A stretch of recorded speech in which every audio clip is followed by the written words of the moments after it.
Hello, welcome to the Action Brick, and welcome to an episode of BrickTips. Today we're going to be looking at tips and tricks for creating your own brick-built dinosaurs. So without further ado, let's go take a look at these 4 major steps. Alright, so the absolute first step of creating any brick-built dinosaur are the legs. Now, as you can see, these are legs that are made up of ball joints, which are good because they have a good range of articulation. And if we take this off, you can see kind of the technical structure of the leg, and if we could just put that on, and then it kind of just hides it. And also there are these blue Technic pins to connect it to the actual body of the dinosaur. So these are one strategy to make limbs for your smaller dinosaurs. Our next set of limbs is constructed of very common regular hinge pieces, and so yeah, it's just like the other ones, they're connected with blue Technic pins, and you gotta get the shapes of these with these curved slope pieces, and yeah, a good range of articulation, but I would only recommend this method for smaller dinosaurs like Triceratops or any of those herbivores like Ankylosaur or Stegosaurus.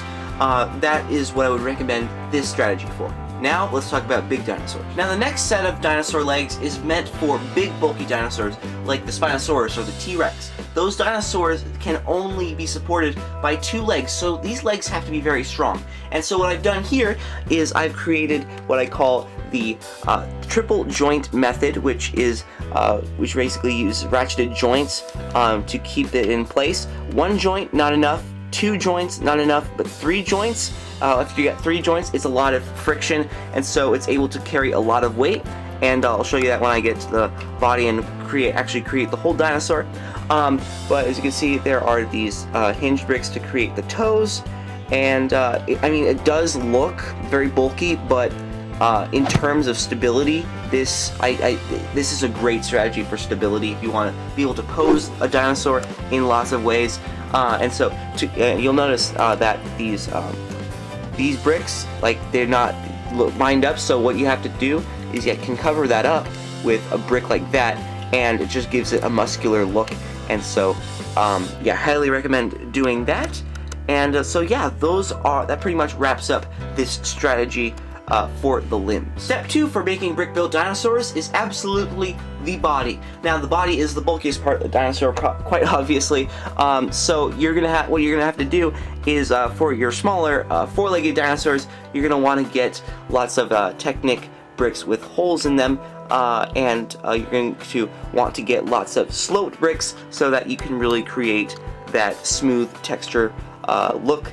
And at the bottom, you can see some more inverted slope pieces, and also some Technic bricks at the back for your tail, and these ball joint pieces to connect to the head. And if you want, you can also add this Stegosaurus kind of plate system, which you can use with these pipe pieces.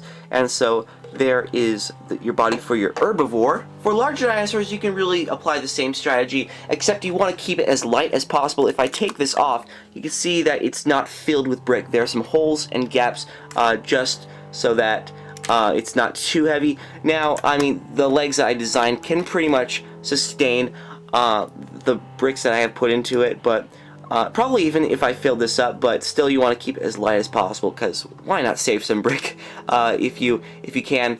And so yeah, these binocular pieces do fall off, but they do look pretty cool if you're trying to create T-Rex arms. If we look at this, you can see I've used what I call the double ball joint method, which basically I created this because 1 ball joint for the legs was just not enough. It was just not enough friction, but 2, there's enough friction so that you can sustain a position when you put the legs on, which I'll show you in a bit. And then here is also an axle, a little Technic pin, Technic brick on the back, and also in the front you can see that we have a neck with a ball joint. So yeah, basically to summarize that, just keep it light and use the double ball joint method. The third step to making brick-built dinosaurs are the tails, which are pretty self-explanatory. You know, use ball joints. You can use these rat tail pieces, but just as the very ends of the tail, you're gonna want to transition very well, just so that it doesn't look like a rat tail. And also, if you want to create a Stegosaurus tail, what you can do is you can use these 1x1 bricks, modified bricks with the studs on the sides, all 4 sides, and you can use these to put some claw pieces on them. So yeah, there are the tails for your brick-built dinosaurs. And the final and most fun part about making brick-built dinosaurs are the heads. Now, this is not supposed to be good. This is just to show you kind of the basic design of creating your herbivores. So we'll get that out of here. And next we're going to look at this Triceratops, which is a very complicated design. Well, not too complicated. Basically, it's divided into 2 parts. We can separate this out. Oops, the horn fell off. But just to get in this color, I created that. You can use white or whatever color you want.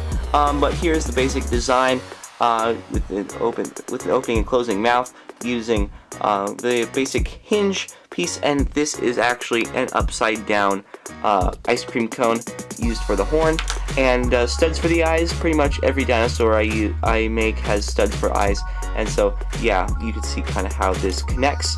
So you can connect it like that, and then boom, you have your Triceratops, which is probably the most complex out of all the herbivore heads that I've ever made.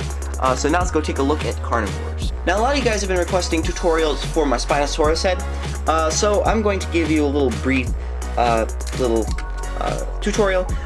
Here we have, this is how I created the upper jaw, which is basically just a snot technique, which uses the 1x1 modified brick with the studs on the sides, just so I can get this look. And you could just put that on right here. This is just a separate piece. That's only held on by 1 stud, by the way. And here is the bottom jaw. Here's a good look at the pieces in here. So there is the Spinosaurus head. And also, you guys have been requesting Carnotaurus, so here it is. This piece is actually removable, and what holds it together are these 1x1 plates with rings, with the ring on the side. And yeah, so there is, you can see the structure of that, and it's all held together by those little bricks, and then we put this back on. Gives it a nice carnivore look, and even though it's such a small dinosaur, Carnotaurus actually is a quite small dinosaur, I think it turned out pretty good. So there is the dinosaur, and that concludes this tutorial for making brick-built dinosaurs. Well, thank you so much for watching, and I hope you learned something. I know I did. I learned about the different techniques I use with the joints just to make my dinosaurs a lot more sturdy.